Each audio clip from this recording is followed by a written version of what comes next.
Hello বন্ধুরা, তোমরা কেমন আছো?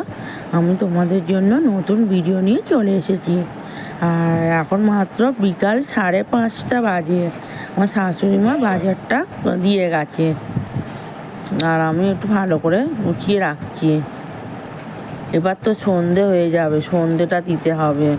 আর আমার শাশুড়ি মা বিকেলবেলায় বাজার করে, সকালবেলা করে না। আর ও আমাকে বললো 40 টাকা করে বাজার।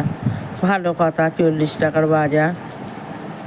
আর আমি এইভাবেই আনাজগুলোকে রাখি গুছিয়ে, কারণ কাপড় ছেঁড়াতে রাখলে আনাজগুলো খারাপ হয় না, প্লাস্টিকে রাখলে খারাপ হয়ে যায়। তো এইভাবেই আমি কাপড় ছেঁড়াতে করে রাখি।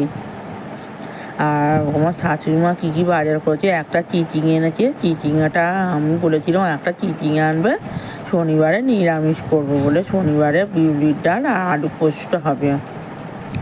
আর